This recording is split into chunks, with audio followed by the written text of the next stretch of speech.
Welcome to the Queen City Music Podcast, the podcast devoted to the local music scene in Charlotte, North Carolina. Now, here's your host, Matthew Ablan. Hello and welcome to episode 73 of the Queen City Music Podcast. This episode of the QCMP is sponsored by Midwood Guitar Studio, Charlotte, North Carolina's own boutique guitar shop located in Plaza Midwood. Midwood Guitar Studio not only has the finest selection in boutique guitars, but familiar names like Fender, Martin, Taylor, Two Rock, and many others. Whether it's a guitar, bass, amp, effects pedal, or a much-needed accessory, the knowledgeable and friendly staff at Midwood Guitar Studio will help guide you in the right direction for your next purchase. And Midwood Guitar Studio now has a luthier on staff for all your repair needs. Visit their website at midwoodguitarstudio.com or stop in to see their unique shop at 1517 Central Avenue, Charlotte, North Carolina. By the way, if you're a fan of the podcast and want to find out more about me, head over to MatthewAblan.com. Right there, you'll find links to my events calendar, past podcast episodes, my performance groups, and a whole host of other information. This month, on episode 73 of the QCMP, I'm speaking with Matthew Hedrick, founder of the Prog For Wishes concert. If you don't know about Prog For Wishes, it is an annual progressive rock concert featuring all-star Charlotte musicians, which benefits the Make-A-Wish Foundation. Musicians donate their time so that 100% of the ticket sales are donated to Make-A-Wish in Central and Western North Carolina. Matthew Hedrick, welcome to the Queen City Music Podcast. Thank you for having me. So, Matt, let's start out. Are you originally from the Charlotte area? I am not. My wife and I are both from Winston-Salem, North Carolina. Mm-hmm. In 1995, in what we call our Beverly Hillbillies moment. Oh, okay. We moved to California, lived there for a dozen years. Our children were born there and spent their early years, and moved to Charlotte in 2006, which I believe the guy sitting across from me also moved the same year. I did. We both came to the city at the same time. And you know what? It was a lot cleaner back then. I noticed there's a lot more trash on the highways now, which is sad. So what's your music background, Matt? I'm a drummer, dabbled in a little piano. Most of those skills have atrophied. My brother was a drummer. He taught me to play drums when I was young. And as I mentioned earlier, I've always kept one foot planted in kind of a corporate day job and the other foot playing music. So I've always played mostly original music all of my life, and we've all done the playing the gigs in front of, your wife and girlfriends and a couple people. So I spent most of my creative life playing drums in original bands. Okay. And my current gig is with Abacab and Music of Genesis, which is really a dream gig. And, really just I'm not a songwriter. I'm a drummer. And I think because of, my day job, I've also become kind of a good project manager and organizer of things, which we'll talk about later. Yeah. Well, I've had the pleasure of having three of the folks from Abacab on. That's right. I had Cliff on when he was on with Abacab. Him and Pete Lentz were on. Yep. And then Pete came on by himself, and we were talking about his Brookstone Bards. Yeah, which was a wonderfully interesting conversation because all the stuff he does on video, I don't do any of that. Yeah, so. And I'm actually Pete is getting ready to release Art and Pete Songworks. Yes, Volume 2, and James and I from Abacab played on that record. Oh wow, fantastic!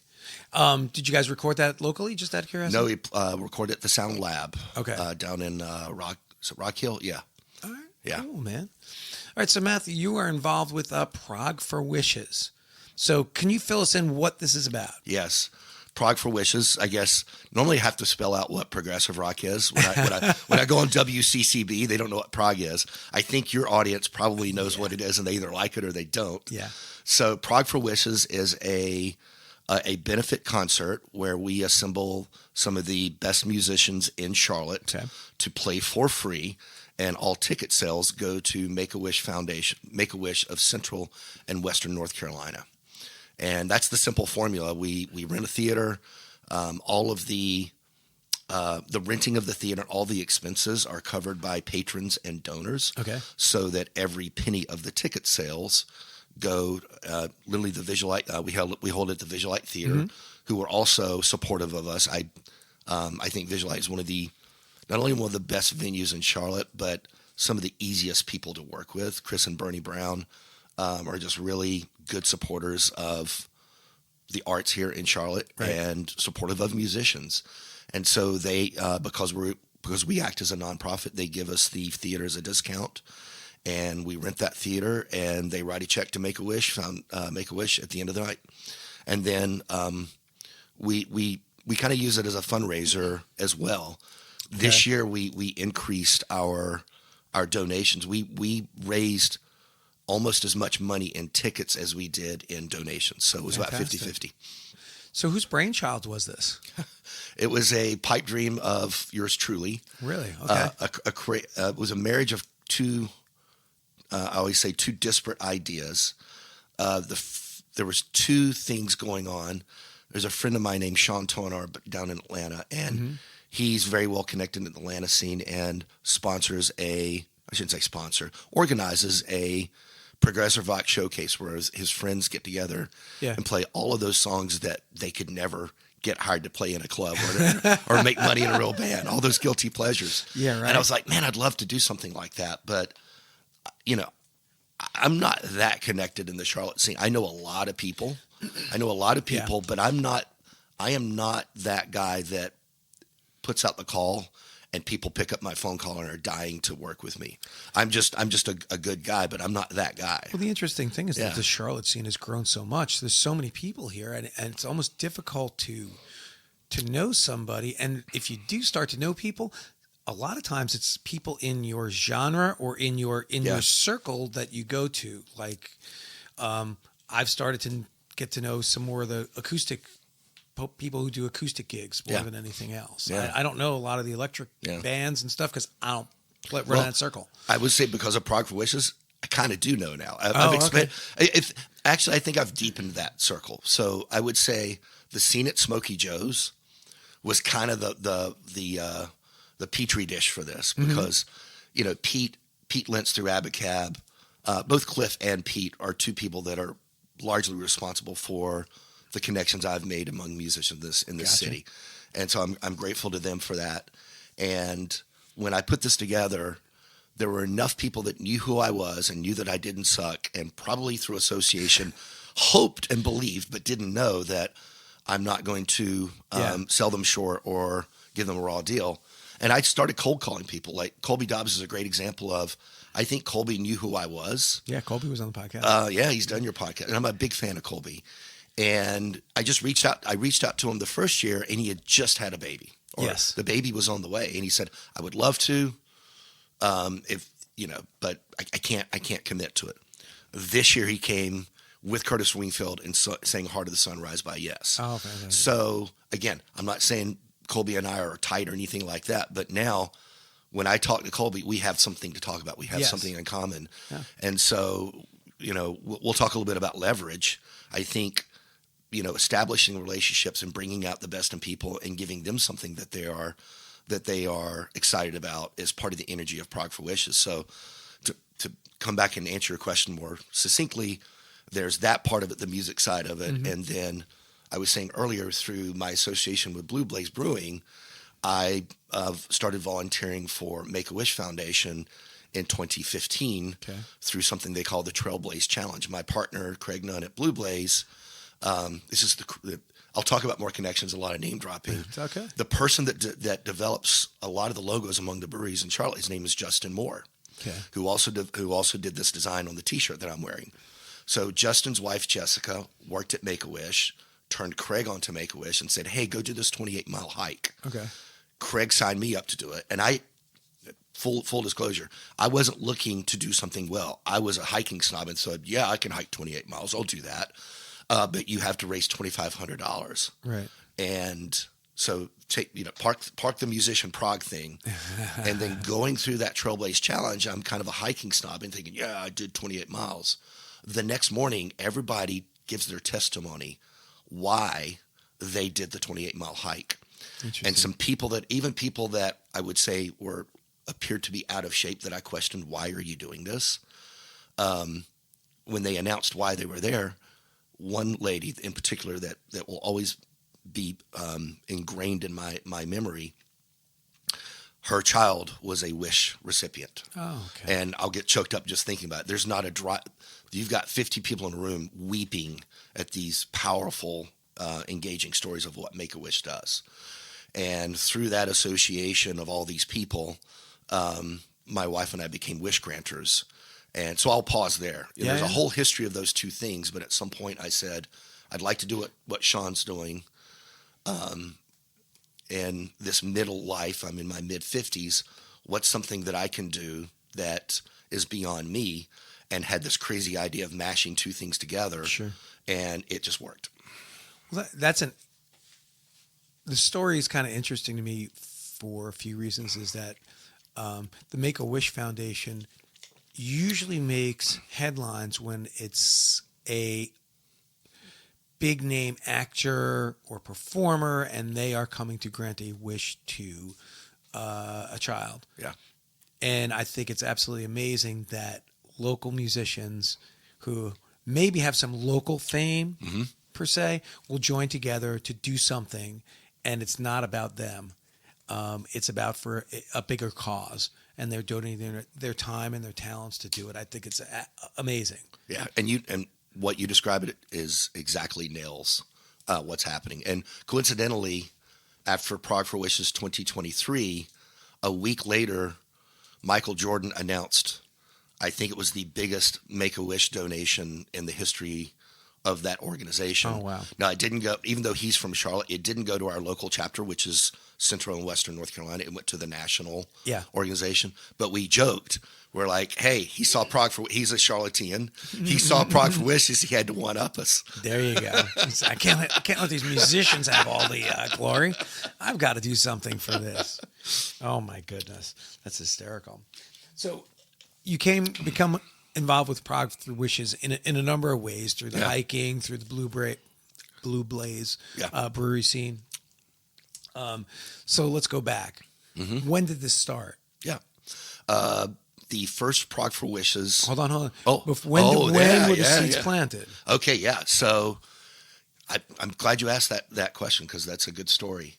Blue Blaze, we started the business plan this is not to talk about Blue Blaze, but you and I were talking earlier about breweries' influence on the music scene. Yeah. Oh, and sadly, we've heard that Blue Blaze will be closing soon. So they'll be closing this month, and I was what I call an active shareholder in the early days and put in a lot of sweat equity. But my two partners at the time, they're the ones that really did. And Craig, the person that turned me on to Blue Blaze, is still the president and founder of Blue Blaze. And I'm actually going there tonight to meet up with some old cronies and kind of raise a glass to them. But it's interesting. I think something that the brewery scene and the music scene has in common is, bringing people together, bringing people use the term diversity loosely, but just bringing a diverse set of skills and talents together, and being on that brewery scene. And then with the passing of Dan Wade recently from Wooden Robot, who was also a kind of a mentor, and maybe not a mentor, but an advisor to a lot of the breweries that came along right after them at Wooden Robot. The sense of community, I think there's a lot of commonality there. So we started that before 2015, but it was 2015. Oh, wow. Okay, so it goes back. Yeah, 2015 is when Craig and I did the Trailblaze Challenge, and that kind of two worlds were blowing up at the same time. Gotcha. And right after that powerful moment where I talked about the lady that told her story, I immediately grabbed my wife Sandy and said, I want to do something and be a part of this. Right. And we did that for a few years, and then kind of tapered off because a term I mentioned to you earlier is leverage. We had a lot of leverage and a lot of impact as Wish granters early on, and I think as the Make-A-Wish chapter became more and more successful and had more staff on hand, we started to let we let them do more of the planning. Yes. And I started looking for, the great thing is I got to know a lot of the people at the home office.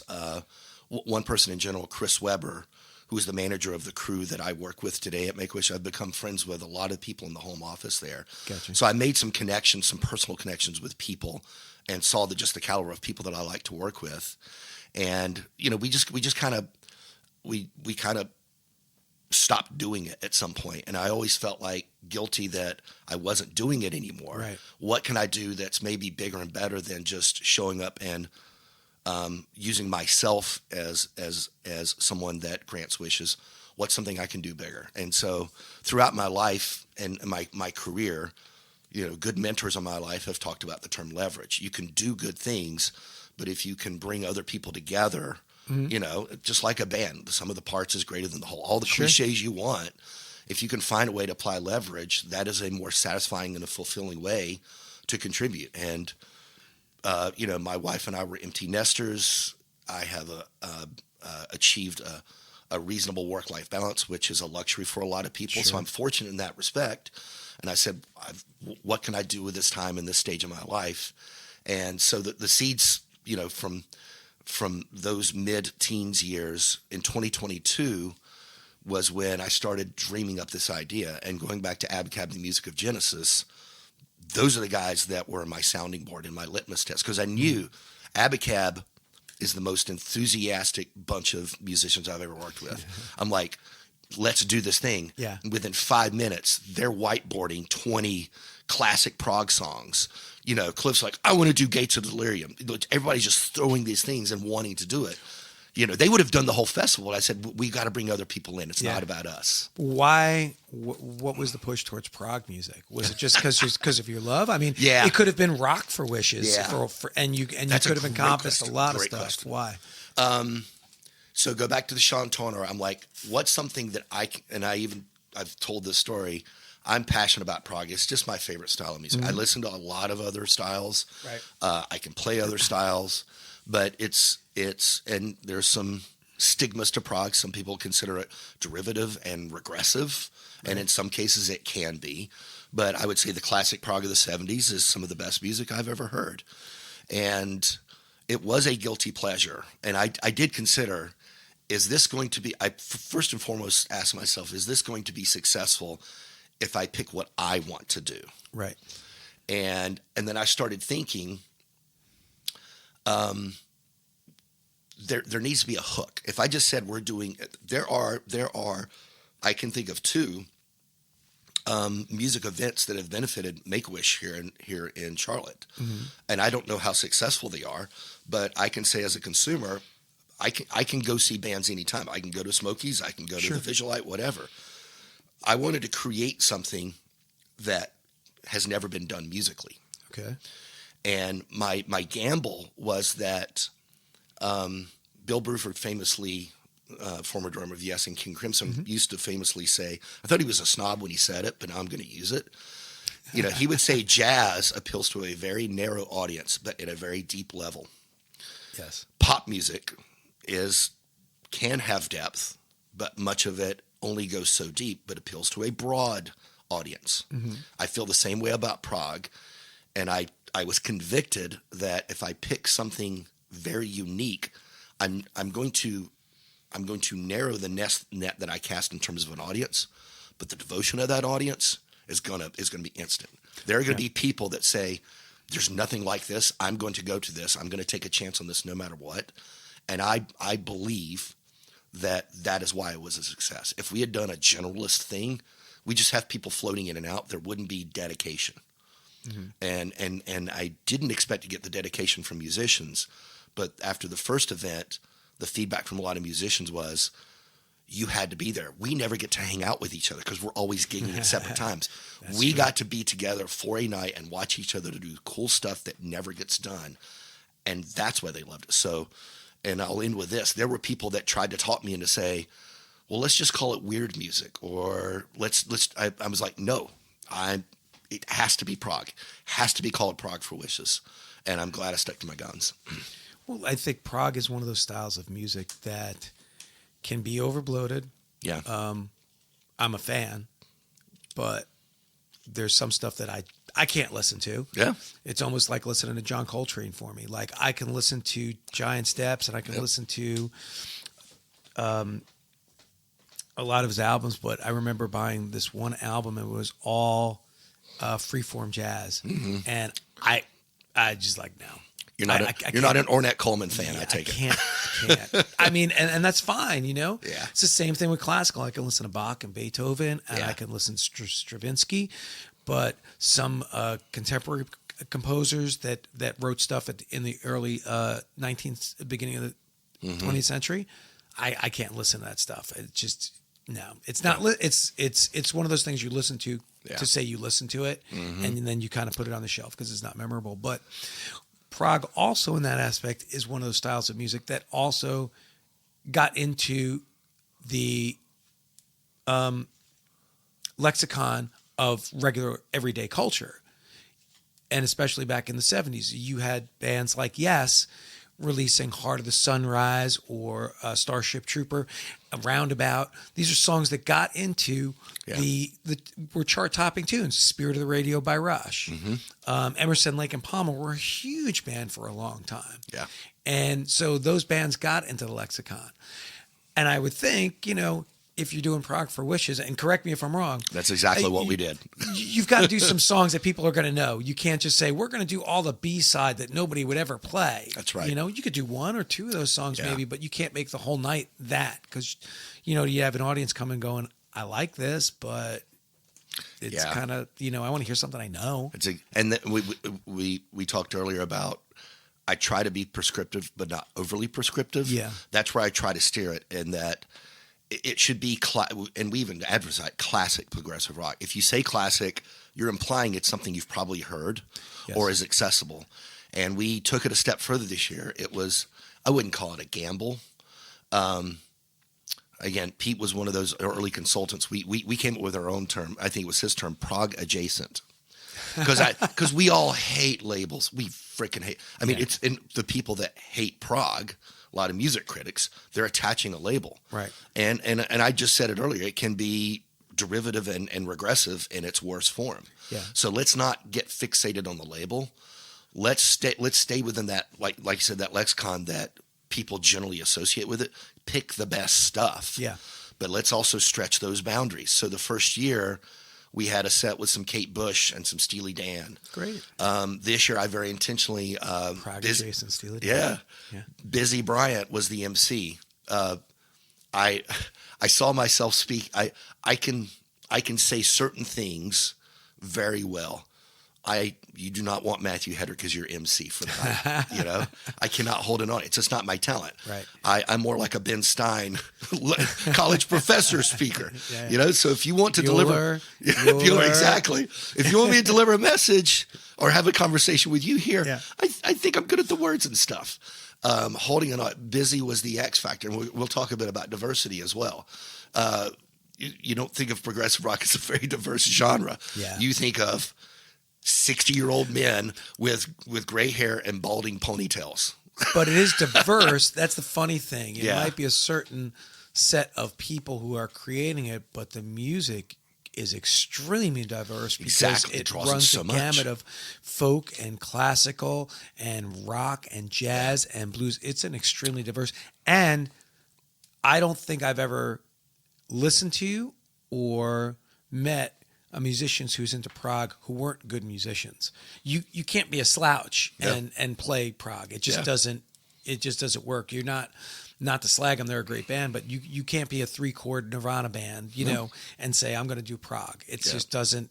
It's not that style. And the best prog bands, of course, are song oriented and composition oriented, not exploiting, not making it an athletic competition with said chops you just described. Yes. And if they do, the music doesn't come out. Yeah. You know, it comes out and it's like, oh, the song just fell flat. Yeah. You know. And so this year we did a set of Earth, Wind and Fire and Brothers Johnson. And I asked them to do, they picked the songs. Yeah.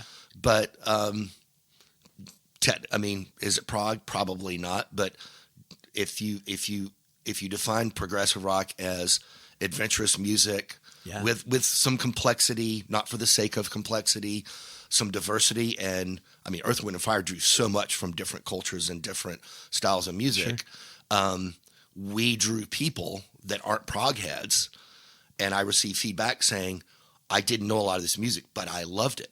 So if you bring in that prog adjacent, blur the boundaries and the definitions, make sure the music is still accessible, that's how you strike the balance of the devoted audience. There was maybe some people that said, I'd rather hear another King Crimson song than an Earth, Wind & Fire tune. Yeah. But I think the net gain of shaking things up was good for the event and appealing to our audience. And that's a good thing. Yeah. I mean, that's what you want. I mean, people are coming to pay. They're coming to support a good charity, but they're also coming for a performance. Yeah. And they want to be entertained. Yeah. And part of that entertainment is going to hear music that they might be familiar with. Mm-hmm. You know? So, all right. So let's backtrack because we're going all over the place for a minute. So you're the brainchild. You start formulating on this back in 2010 as things are starting to come together. Really 2020. Well, Prog For Wishes itself, 2022. Okay. I'd say the seeds planted between the music scene and Make-A-Wish in 2015. Right. But really the concept of this event didn't happen until 2022. Sorry. If I Okay. missed No, that. that's good. Yeah. Clarify. All right. So you start. When's the first concert we do?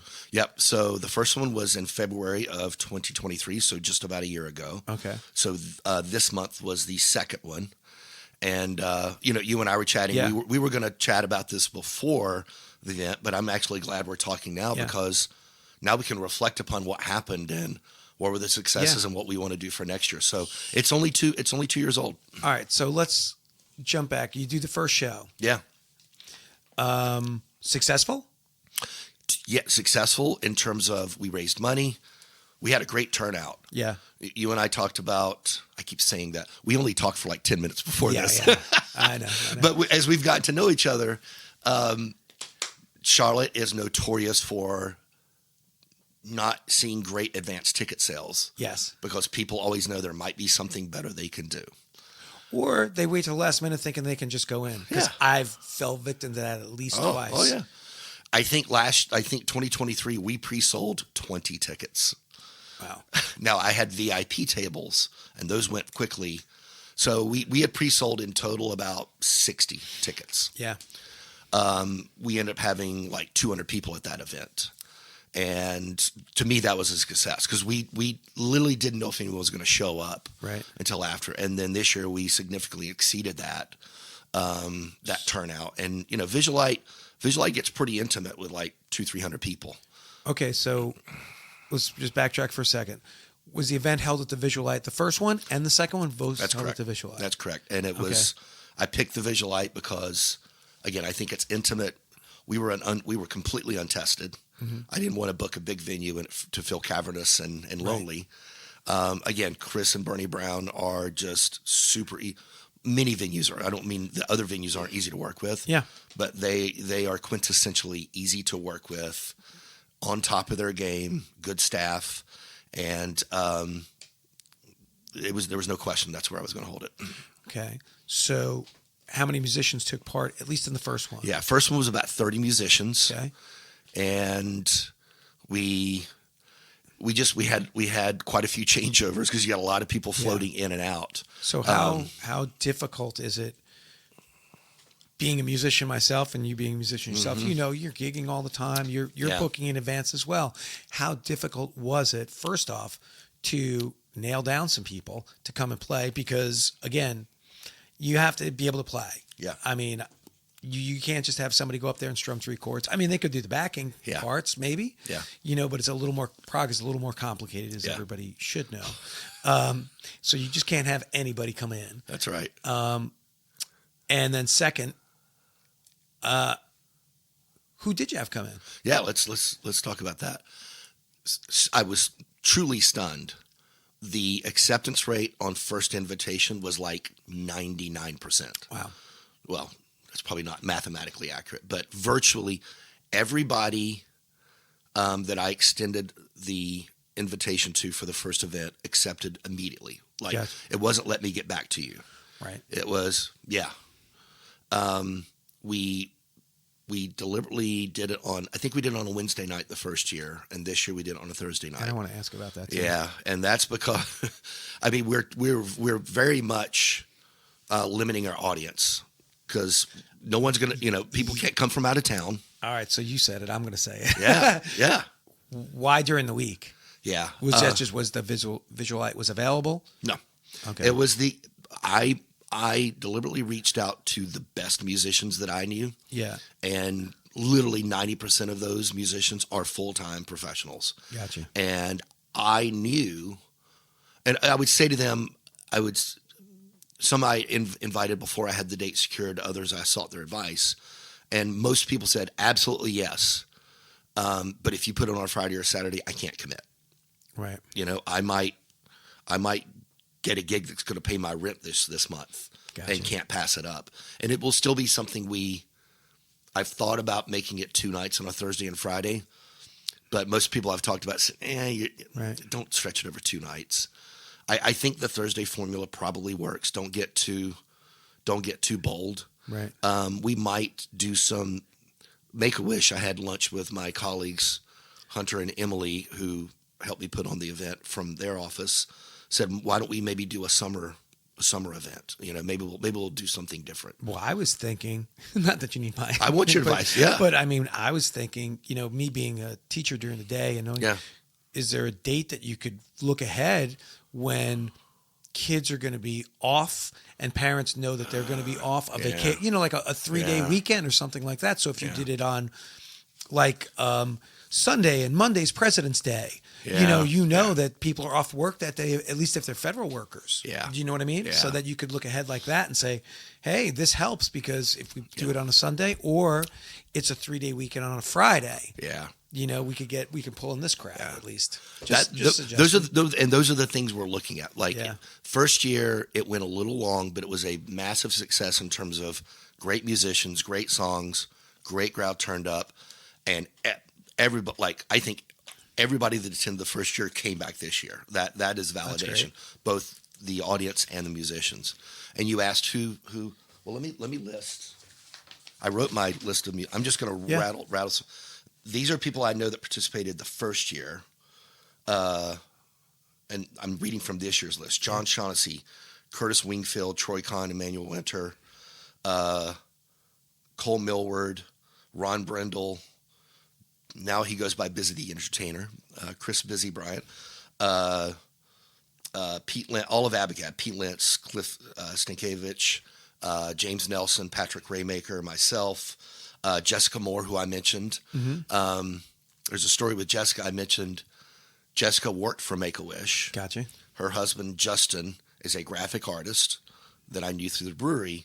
She was the first person that I called, and I assumed she still worked at Make-A-Wish. She goes, I don't work there anymore, but let me hook you up with Chris Weber and hook me up with the office. So she was like one of the early people and she's not even a prog person.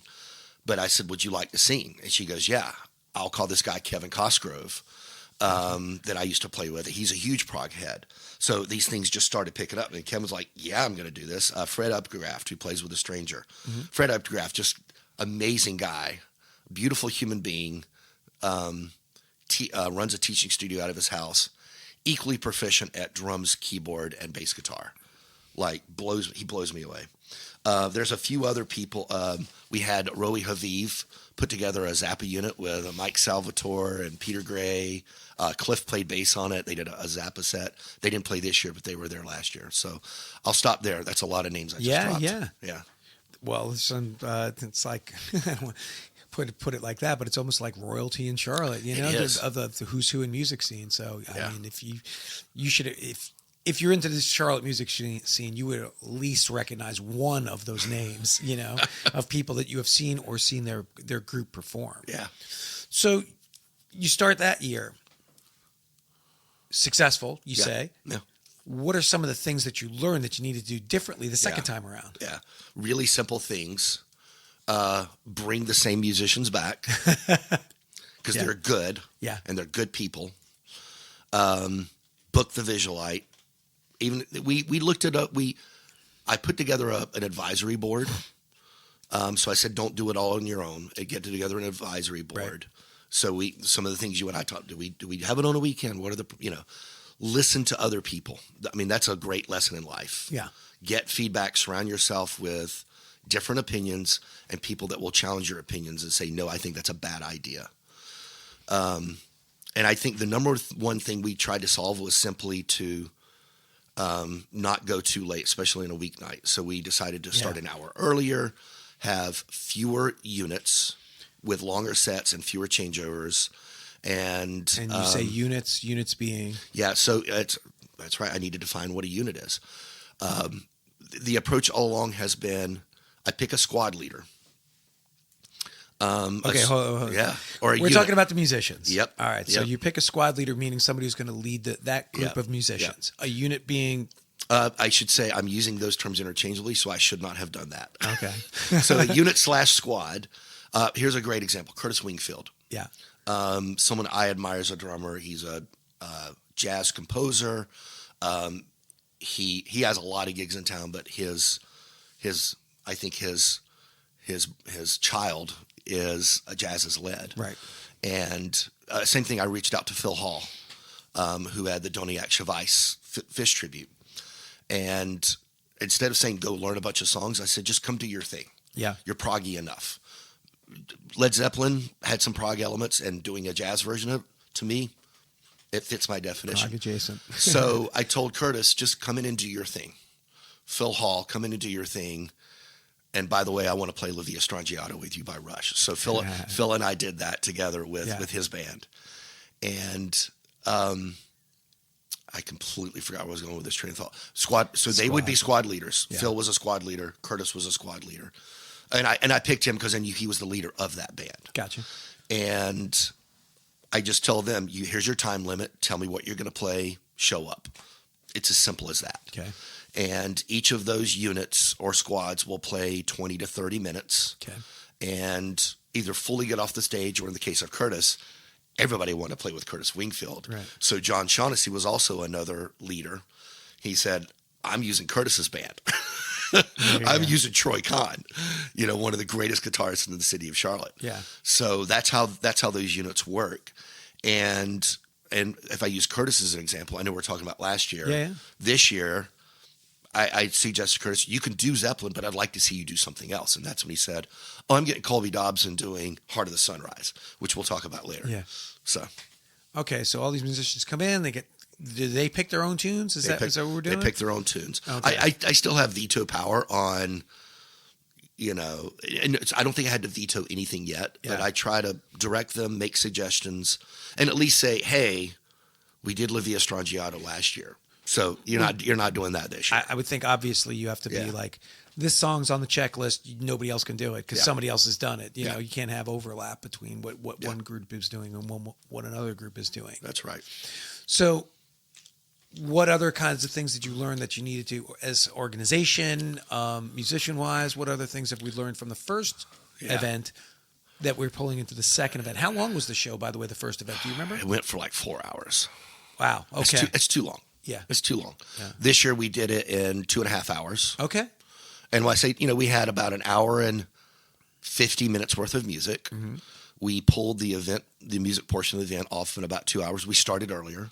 Just purposely tone down the time. Just keep it simple. Yeah. We brought in a guy named Robert Schindler, who goes by Roby One, and he's he's a literal keyboard wizard. He had his not a real Mellotron, but the new I forget who makes the current modern Mellotron. He has Mellotron and Mini Mode, all these great things, and so we just were more planful, and we tried to keep our set changes to 10 minutes or less, and we were successful in that. And it would be planned speaking points. Tyrus Washington, who runs the House That Rocks, he's actually been a speaker. His family, his son was a Wish recipient. Oh, wow. And I actually teach for Tyrus part-time when for Jerome Tyus, one of his drum instructors, I teach there on the side when they need substitutes. And so Tyrus is just his family is a wonderful family, came in and told their story. So we were just more planful as an event. Okay. Focused with the music, efficient with the changeovers, have something for people to witness, a story, a speech, a musical performance by Roby One, and just keep the energy moving and going, and keep people in suspense on what, we went from, this year we went from like, yes, to Earth, Wind, and Fire to Dream Theater. I mean, where are you going to, in succession, where are you going to see that? Right. Just in one night. That's wonderful. Yeah. All right, so we cut down the amount of time, keeping the same some of the musicians. Yeah. Any other takeaways from the organization? Contacting people, getting corporate support, Yeah, that kind of thing. That's something we're going to try to just get a corporate sponsor, and I think the Make-A-Wish office here in Charlotte has those connections. We've already made good media connections. We did 2 TV spots last year. I did see them on Facebook. Yeah, we did one this year, but one of the producers at WCNC Charlotte, that we went the first year. We didn't do them this year because there was a scheduling conflict. He reached out to me and said, "Man, we need to have you back."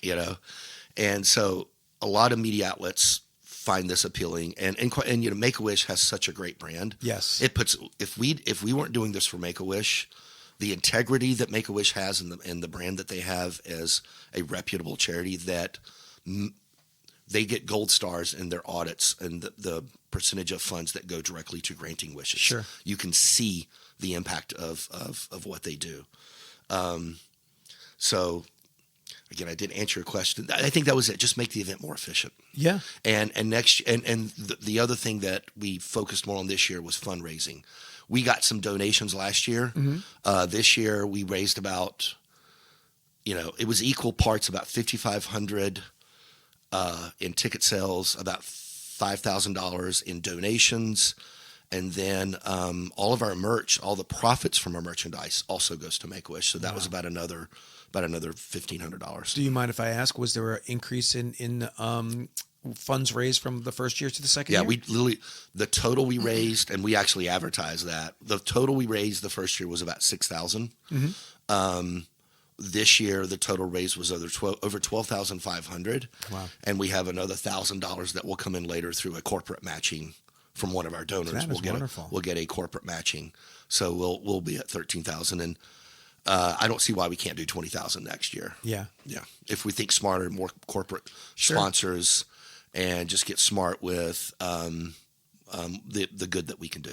Well, I think there's always something to learn from all these types of events when you're organizing them, and each year, it becomes more of a refined tool. Mm-hmm. I'm learning from this. I'm doing. It's almost like going to a gig, and you the first time you go out and you start gigging, it's, how do I set this up? Where do I set this up? Where do I set this up? How do I break it down? And then all of a sudden, after a while, a couple of years of doing it, man, I can go into a gig as a solo acoustic musician. I can be set up in 20 minutes. Yep. Band is a different story, but I mean, totally. What to do, where to set stuff, how everything rolls. And I imagine, that's going to be the same for you doing Prog For Wishes after a while. Yeah. The first year I spent literally hundreds of hours planning this. Hundreds. Yeah. A couple hundred at least, right? I mean, lots of time. Simple example for the musicians listening, which is probably most of our audience. Yeah. Input and stage plot. Last year we had 6 bands. No, we had like 8 bands. This year we had 6. First of all, I did a good job of this last year. If I've got Curtis Wingfield on drums, then the next band that has Curtis is going to, that's what's going to play next. So we logistically organized it to minimize the number of people changing over if people were sharing musicians. But this year, creating stage plots and 32 inputs for 30 musicians is a time-consuming process. I said I'm good at project management, and I'm a good office manager type guy. I'm the Ben Stein that you're talking to. And so this year, it was like I probably spent 5 hours writing the stage plots and inputs. This year, it took me 45 minutes. Yeah. Swap out names, keep the instrumentation the same. Just boom, boom, boom, pop it out. So you knew what you knew to rinse and repeat what works, and spend time on what needs improvement. So is this truly a one-man show when you're doing it, or do you have a group of people around you that are helping doing? Yeah, there's a group. I would say I do still probably 3/4 of the hard work. Yeah. And I would like to share that more. Let me drop some names that I think that are very important. Connie Cooper, who runs Ballantyne School of Music. Mm-hmm. A number of the musicians that participate in this work for her at that school. She donates her space. Abacab still rehearses there.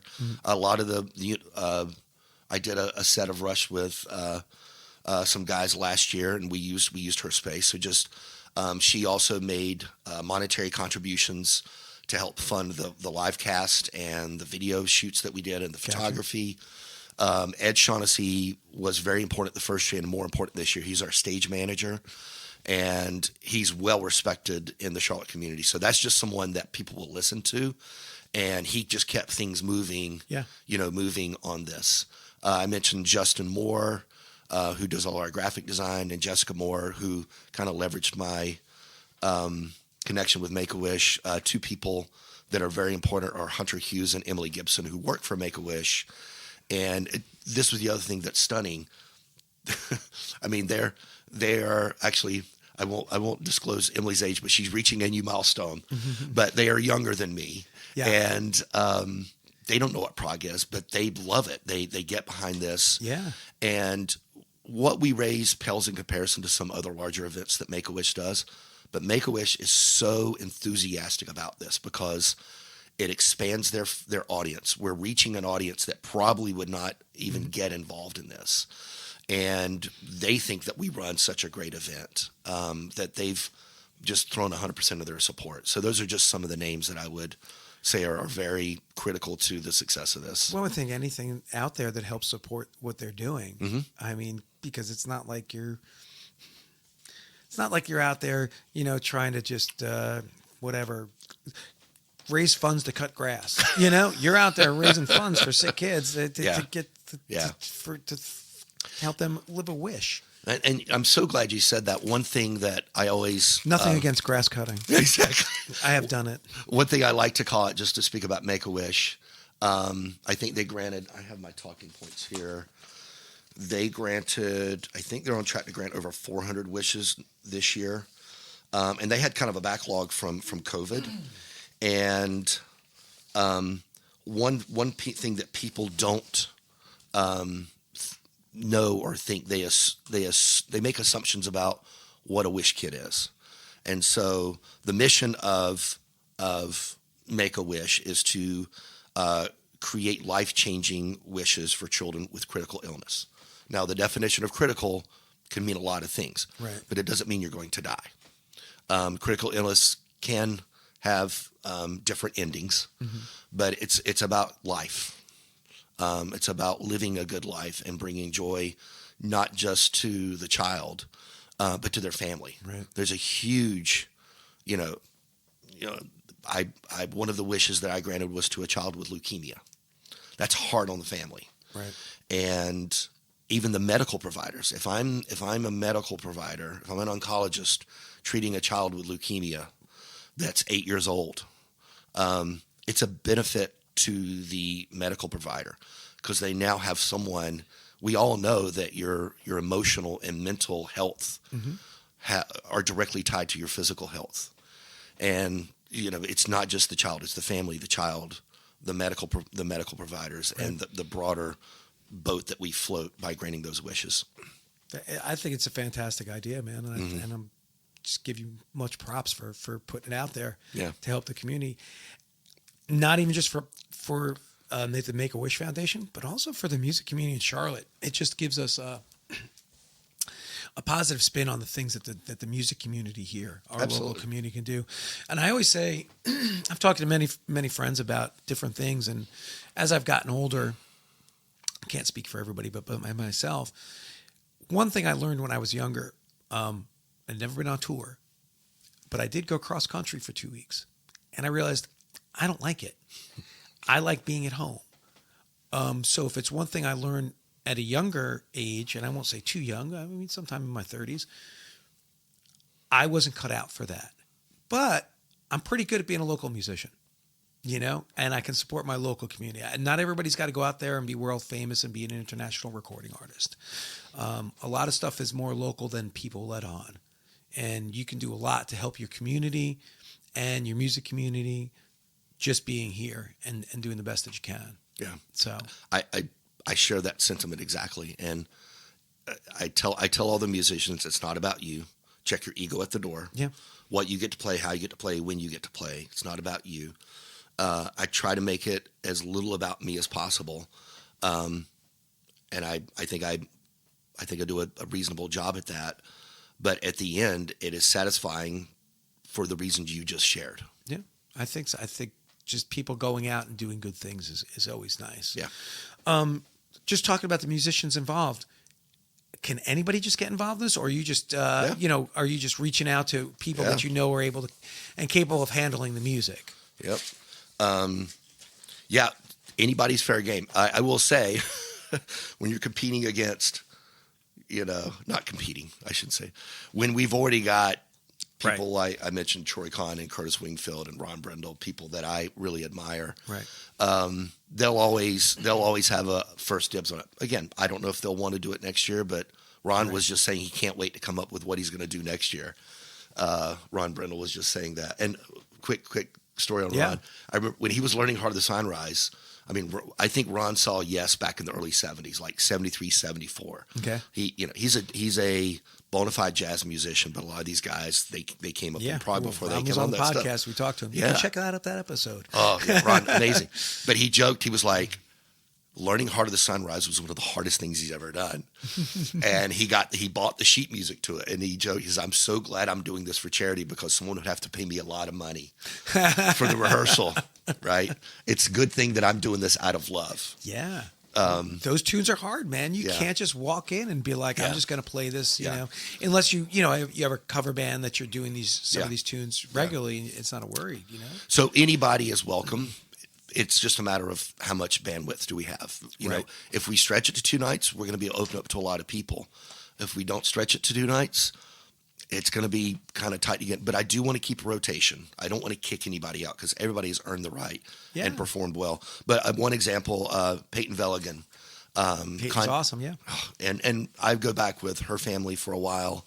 I'm a big fan of her and Christian, and I just did a record with Patrick Dukes formerly from Irrational. Mm-hmm. So those people are all very important to me. I wanted Peyton the first year, but I ran out of space, and I knew she was still at university.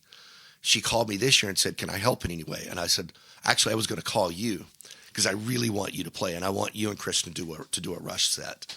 And so Peyton was a new addition this year, and that's an example of now again, everybody knows Peyton. She had a fast pass to the front of the line, but she is badass, and she has a great following. And she said this on the News Rising show. She said, if I wasn't at the Visualite Theater playing Prague, I'd be in my house playing Prague that night. Good for her, man. So her credentials run deep. Yeah. So the answer is yes, and that's an example. That's awesome. I think we've touched on a lot of stuff, man. It's everything I've missed. I'm trying to dig in a little bit. No, I think just for any listeners, I think you've already helped me articulate the value proposition, and just know that this thing will absolutely be a continuing annual event. We may even expand it to other cities. That's something we're talking about, like take it to Asheville, maybe take it to Atlanta. Take a show on the road. Yeah, and that could be maybe something I do in retirement as I have more time. But I would just say, if you're interested as a performer, progforwishes.org is our website. It has all the links to our socials and our YouTube page and how to contact us.